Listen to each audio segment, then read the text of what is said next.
This is the Battle of Chancellorsville, and this was a really fun battle. This is the kind of battle I really like to fight because I get to bring a lot of artillery. And you'll notice that I now have 12-gun batteries. I've been wanting to buff this up to 12-gun batteries, and it cost me some money, but it was well worth it. Also notice the command line and where it is in relationship to efficiency. Except for my best units, pretty much every unit has plenty of command.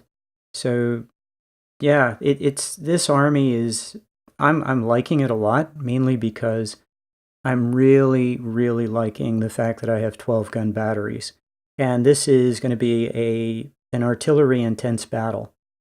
So you'll notice that a lot of my units are only 1100 or 1150. I'm perfectly fine with that. I'm fine with some of them being a bit smaller.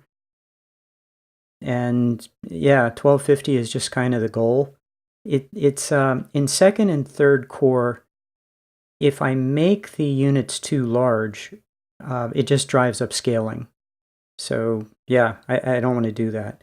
I have some nice cav units, and what I'm doing is I'm moving units around because there's a weird thing that happens here where one of your divisions comes in an odd place, and one of your divisions only shows up for one phase and then doesn't show up again.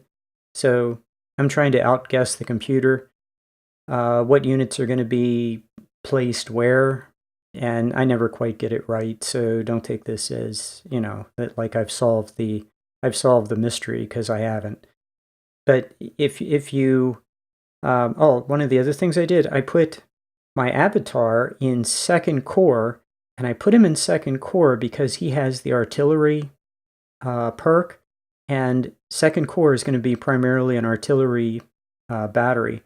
And then Grant goes to third corps, as tiny a force as it is, because it's mostly an infantry battery such as it is, and I get a buff to morale.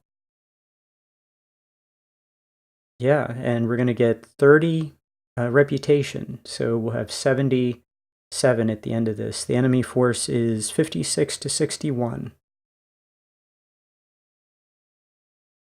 I think that's pretty good. Anywhere around 50 is probably good. It says the enemy has 52,000. Yeah, it's...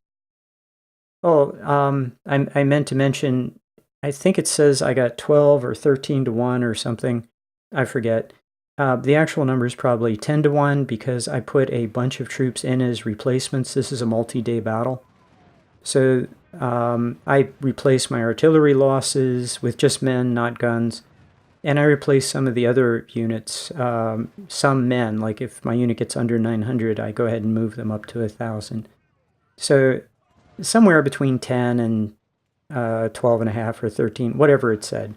I'm very happy with the result, and mostly it was just a battle that was a lot of fun to fight because I really like artillery and I like artillery batteries. So we picked this up in kind of the middle of phase 1 when stuff is happening. The AI was kind of passive in the very beginning, and my snipers are doing great work, and yeah, I'm staying in cover, using my artillery, trying to lure him into the rivers or into open areas.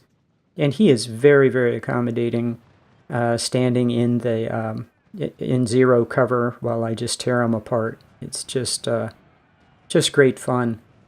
My parrots have nice reach, and yeah, just ruin his day every time he moves forward. So yeah, my commander is giving my units plus 10 cover. Love that third perk for the commander. That's absolutely great. And my infantry, my reinforcement infantry is coming in to reinforce this position. You can see them along the road. They'll get there eventually. There's no rush. They're doing just fine. All we're going to do is hold this position. First Division, my best units are over on the right side doing a whole bunch of nothing. It's Second Division, I think, that's doing all the fighting, but that's okay.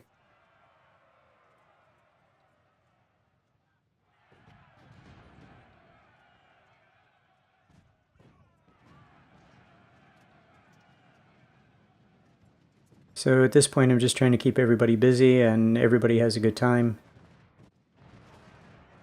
Yep, and he moves forward, he's in the open, and yeah, we're just going to hurt him some more. So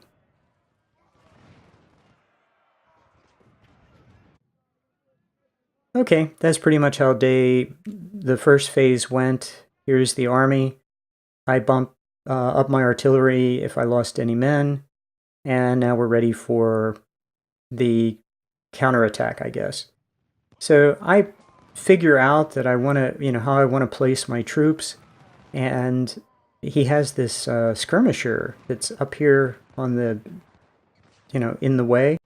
And what I'm going to do is I'm going to keep my corps together. Notice that I don't rush my troops into the woods. I wait until infantry and artillery, cav, and my snipers are there, and they all advance together, and I get into the wood line before the enemy shows up. Not a problem.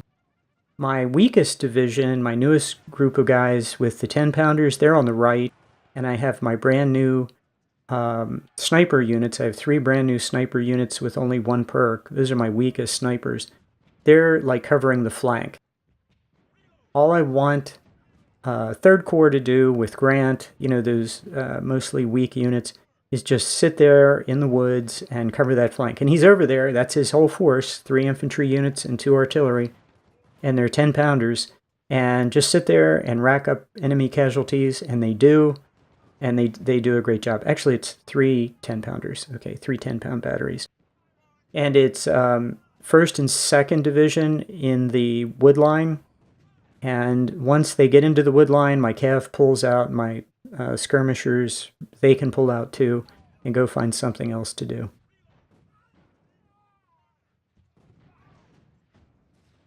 First Corps is going to hold the wood line. 2nd Corps, they're over here. So I have one of my 1st Corps divisions hold the line to the south until 1st Division of 3rd Corps can show up, because they start the most distant part of the map. And then when they get relieved, when all of 2nd Corps gets to the south of to the south of the map, to the south edge, then the last division of 1st Corps can move and reinforce.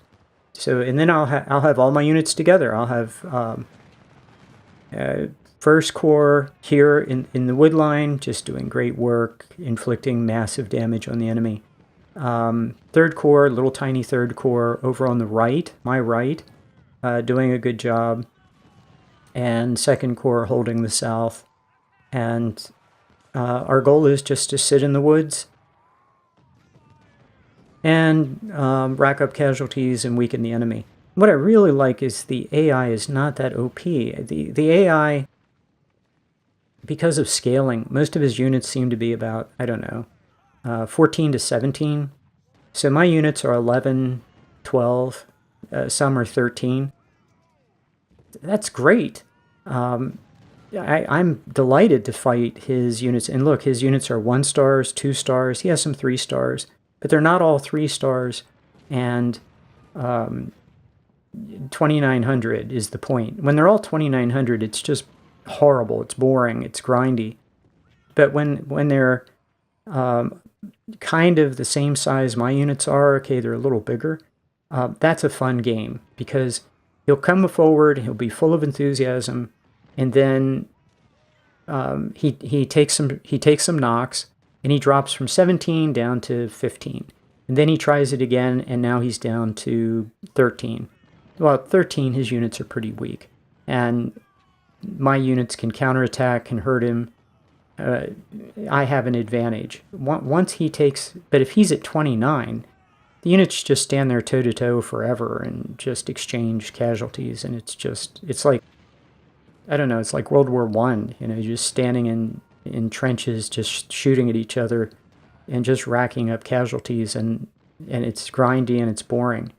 So to me, this is great. I'm watching his numbers drop, and as they drop down 13, I'm looking at some of them, 1300, he'll be at 1200. I win, and it doesn't take that long.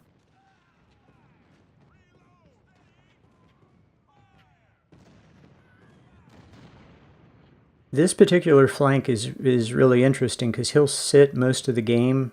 I mean, he has as many men on the field as I do, but they're not attacking. He'll sit there, and you won't pay attention to it, and he'll come out of nowhere and attack with a bunch of units, and you'll be in combat. But you'll be looking over here where, well, I'm going to say it's more exciting, where my artillery is tearing him apart. He's standing out in the open, and my artillery is just racking up kills. So, very, very happy day. Very happy to have 12-gun batteries for this battle. Makes a huge difference. So these guys, I would like for them to get some experience. That would be great. So we'll start giving them things to do. You know, the AI obviously can tell when you've told a unit to target one of his units, and he shouldn't be able to see it because it's hidden. But I've noticed that sometimes I'll target an enemy unit and they'll just move instantly. They can't see my unit that I just gave the order to, but the AI is, you know, cheating. AI is a cheating AI, so.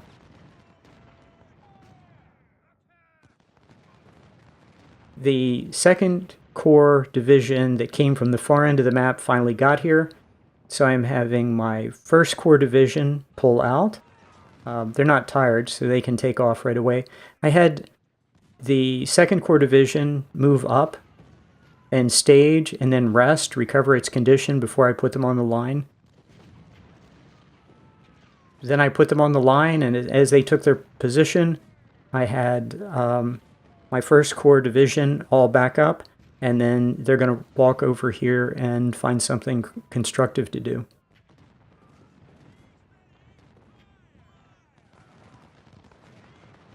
And what I think I want to do with them, since everything is stable, is I'm going to have them move over and attack on my right flank, the enemy left. Because I have, I'm moving all of my skirmisher units over there, my snipers, and my cav, and there might be an opportunity over there.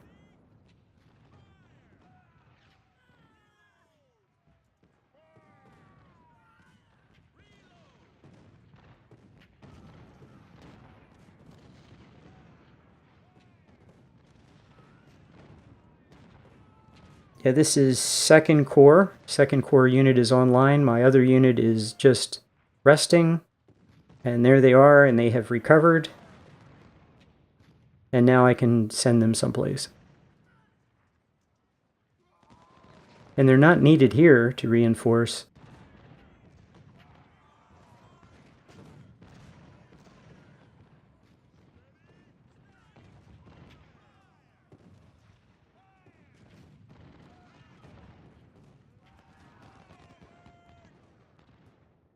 That's very nice.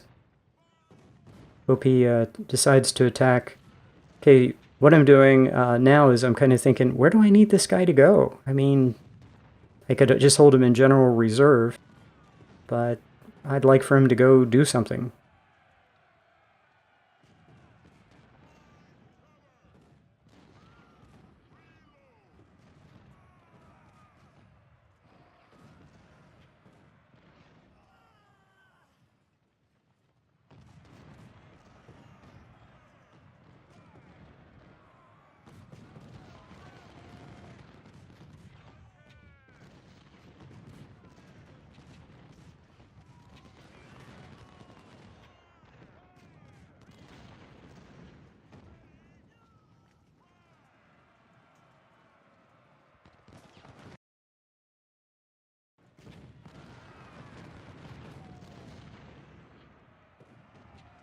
Okay, so I reinforce my right, and all my skirmishers get over there, my cav.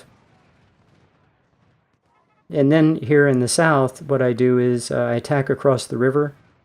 I had remembered that he usually has artillery over there, and I noticed that his fire was coming in. I'd kind of forgotten, and then when I noticed fire coming in from the flank of my army, I remembered he was there. So I sent all the people who were just over there doing nothing across the river, and we're going to take out these 2 artillery units.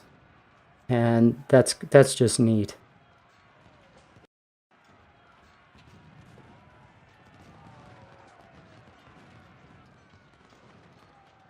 So my cav unit doesn't rout.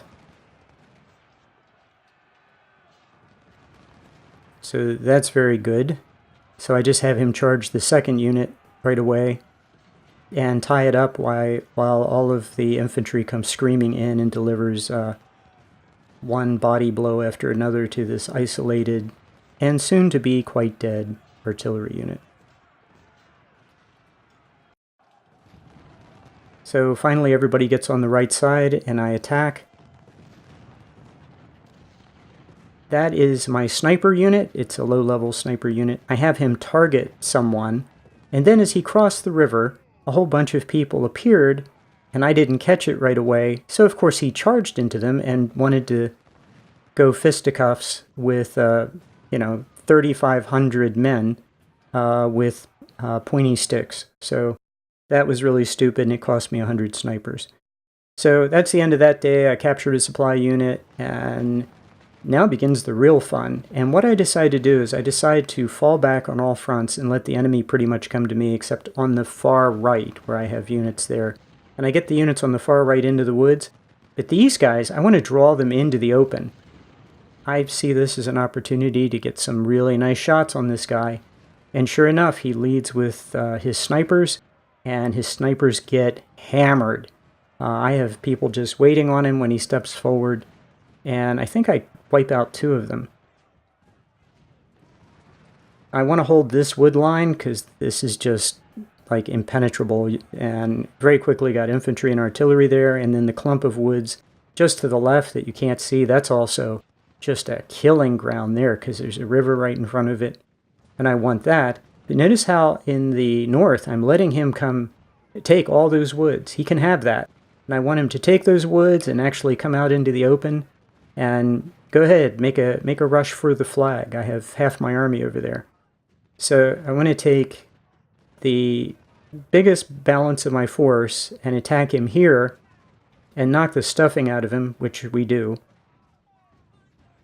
Then shift my forces to the other fronts, north, and on the left, he's going to attack in the left, so I'm going to have to get some units over there. But we put a serious hurt on his southern force, and now we need to start moving units. I'm not worried about this. The woods, this is such a good piece of terrain. I've played this battle many times, and this is just a slaughter. He sends units into those woods, and they just get torn up. So I must get 20 to 1 in those woods right there. So 2 infantry units and 2 artillery units can hold that position and inflict a ton of casualties on half his army, if that's where he wants to attack. I just form a defensive line to the south, and we're just going to hold the line, and we're going to move everything to hold, I guess we'll call it the center, which is the left center of the map, and the north. So the north has done great. We've held him. Now there's plenty of troops in the center to hold that. He's never going to take that hill to the left. And there's a great defensive line in the south that he's never going to be able to punch through. Now I'm going to let him attack for a while.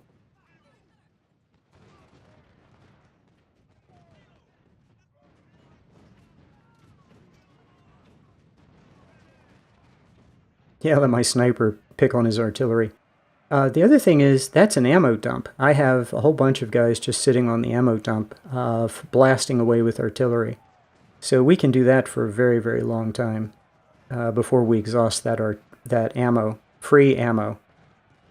So if you get a chance to use the Allied ammo dumps, that's highly recommended. So yeah, he attacks here into really awful terrain, and I'm going to make him pay for it. And we're going to do this over and over again.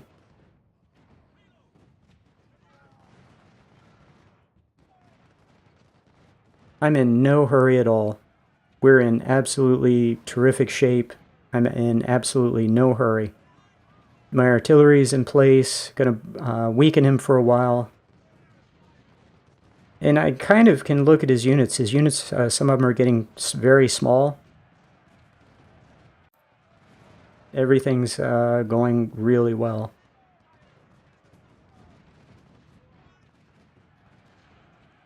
I have the Iron Brigade in the center. That line's never going to fall.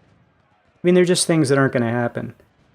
So, yeah, he keeps attacking into the open, and I just keep blasting him. I'm in cover. He is in no cover. We can do this all day. And my positions, that's a JF Brown in the far south, just racking up kills and taking no damage at all. So, yeah, this is... I just love this kind of battle. You line up the artillery, and the enemy keeps charging out into the open and taking damage, and the snipers are finding nice soft targets to pick apart. It's absolutely terrific. So I did move, in the far north, I did move the infantry in the woods. I did have them push down just to squeeze the guys in the woods. They must have 160 cover over there, and all they're doing is they're just making the AI miserable and getting their attention. And I'm going to put snipers are now to the right and behind the enemy. So I put them over there and let them, they should have, I think I let them recover, and I wanted to wait till the AI kind of committed himself to pushing his infantry forward. Then I push my infantry forward. Now he is tied up, and then I bring in the snipers to the rear of his formation. We just tear his artillery up. I mean, my snipers are having a field day with his undefended artillery. And his line is just going to collapse because I've just been weakening him. And now his numbers are very small, and he just can't stand there and take it. He has one 3-star that's going to take some damage, but no. And I'm going to push the artillery up and at close range blast away at whoever doesn't rout. And the snipers are just going to get shot after shot after shot on fleeing units. It's very, very nice. Yeah, this on the south is just academic. He keeps moving. The only thing he has is he has that really tough artillery that's inflicting damage on my units.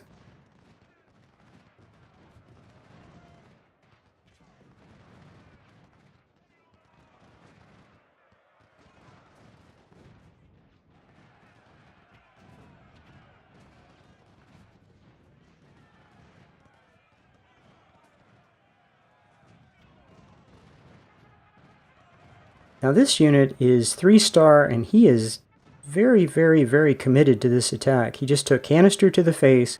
So I'm going to hit him with some melee cav, which has been sitting there patiently waiting for this opportunity. And yep, he's not anywhere near as committed to the attack as he thought he was. My melee cav, I think he got his 2nd star in this battle. So a lot of units got stars. Not just at the end of the battle report, but I moved some officers around, and a bunch more units got stars. So you can do that if people are close to getting a promotion. If you give them a slightly better officer, they'll get the next star. And there were about 6 units that were in that situation. I think it was 6 units that all I had to do was move officers around, and they got their next star. That's in addition to the units that just got promotions.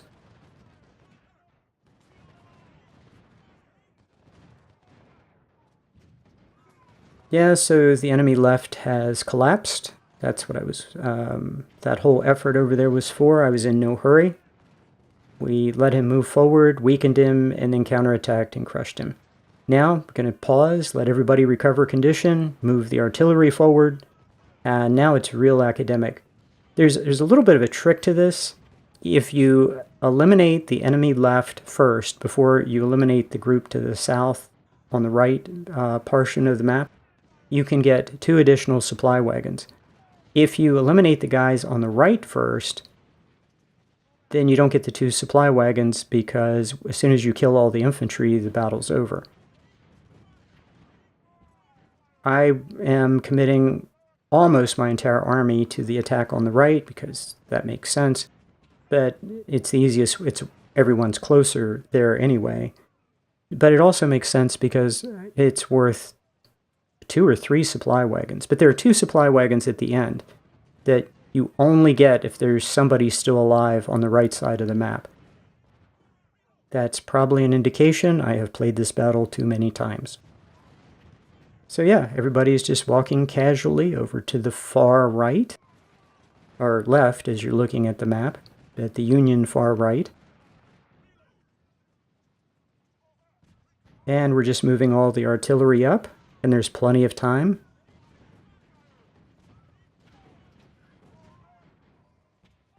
It is only 7:30 in the morning.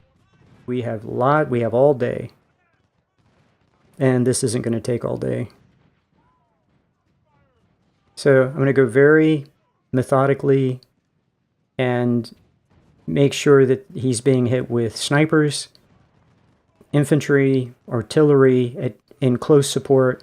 So we're going to advance a little bit, advance snipers into the rear areas.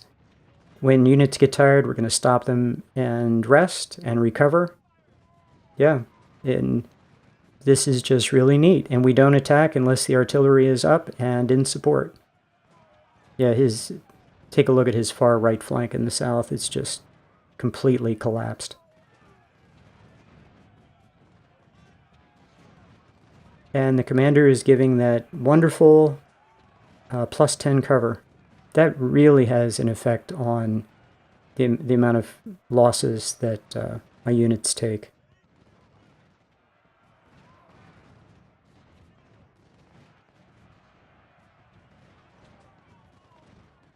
That guy everybody there is going to have over 1,000 kills.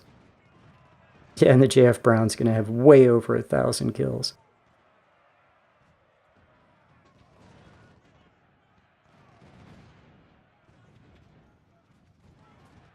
So that cav unit is taking just a few too many casualties, so I'm going to pull him out of the battle.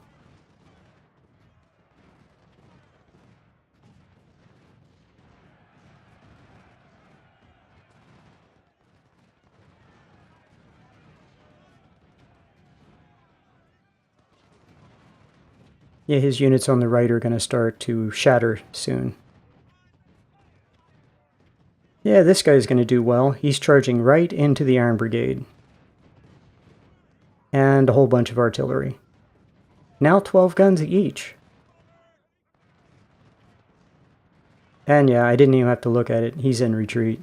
I knew the Iron Brigade would give him a volley and that would be the end of it.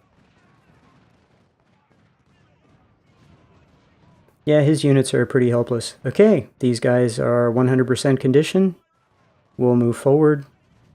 And we'll send snipers ahead. And we'll follow up with artillery.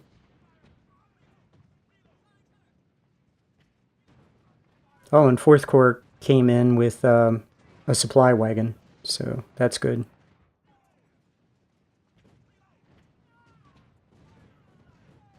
Fourth Corps also has a 4-gun battery of 10-pounders, and they also get a star. So you have to have a unit in a corps in order to bring in a supply wagon, and the only purpose of that 4-gun battery was to bring in that 4th Corps would actually come into the game, and they did. But that 4-gun battery went forward and got its star. So that's kind of cool. So right after this, I made it a 12-gun battery with a star.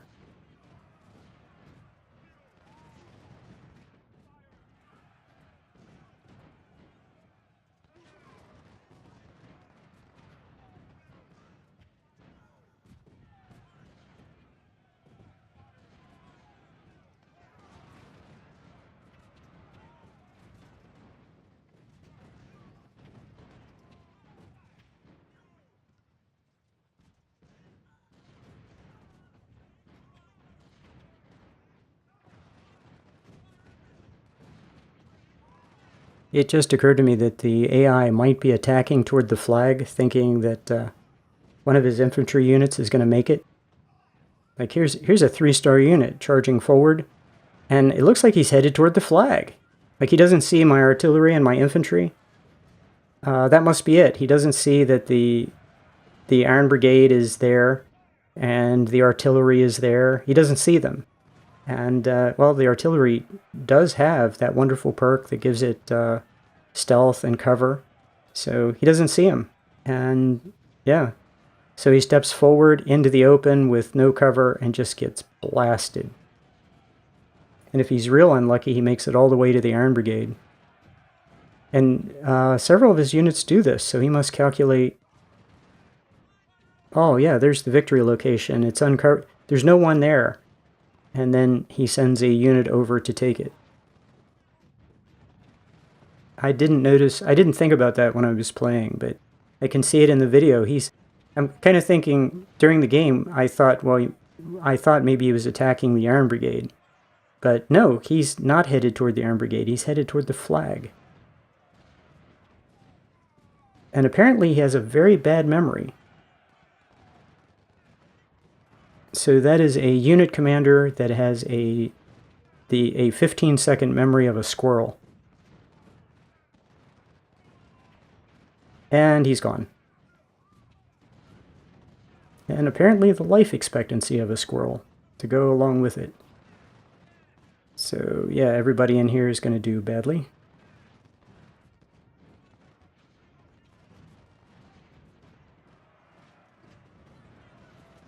Yeah, that guy in the woods is putting up a fight. He did some damage to my my one infantry unit.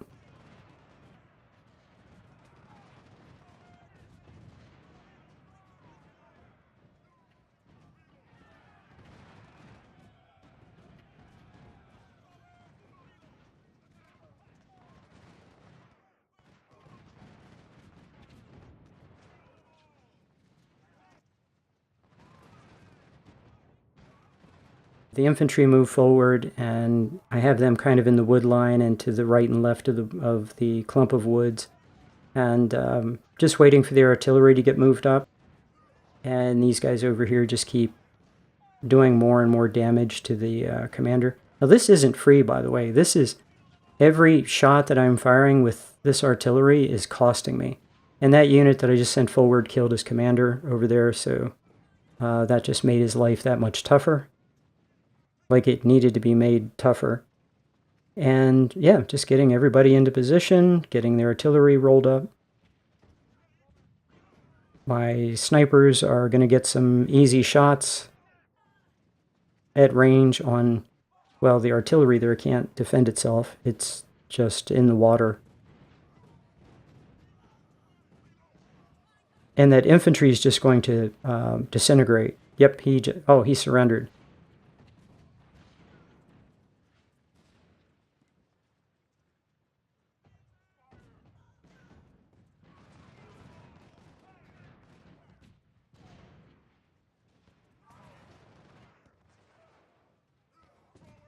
Yeah, I've noticed you have to tell the snipers sometimes to fire at people. They'll look at the target and won't fire. So there I told him to fire, and he did, but that guy was in range, so there was no reason he didn't fire. Okay, and then I move everybody over to the right and take my time, and it's ridiculous. And I'm not going to show you the last day because, also ridiculous. So I advance on the right, wipe everybody out, and then, yeah, advance in the center. He had a cav unit, and I think it was a 700-man cav unit, and I think it got away.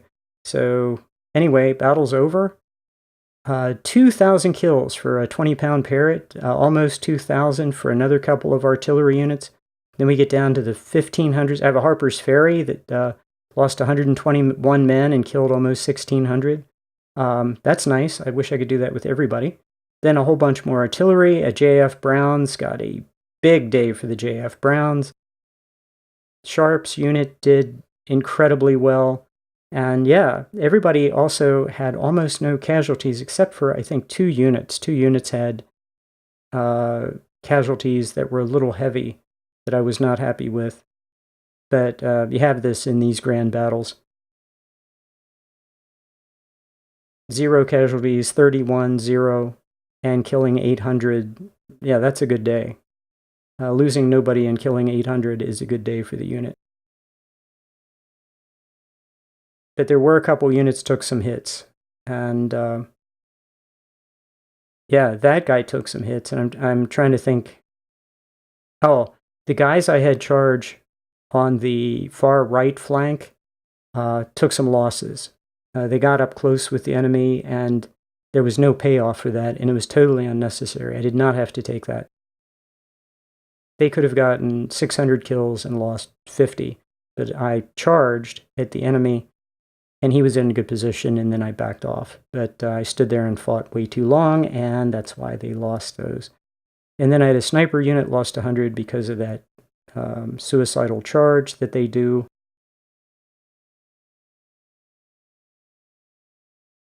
But I'm looking at the kills and the losses, and they look pretty good.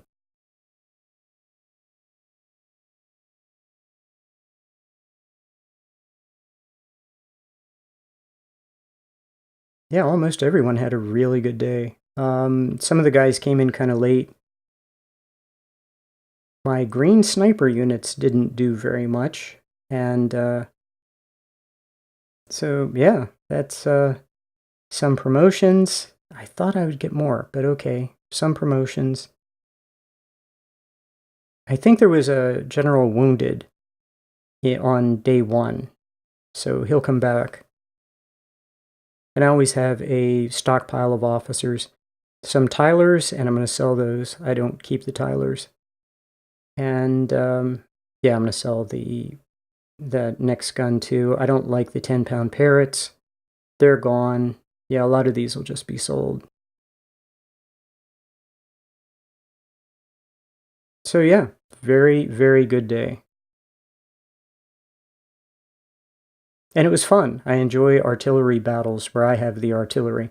And we'll go to the next battle in the next video. See you there.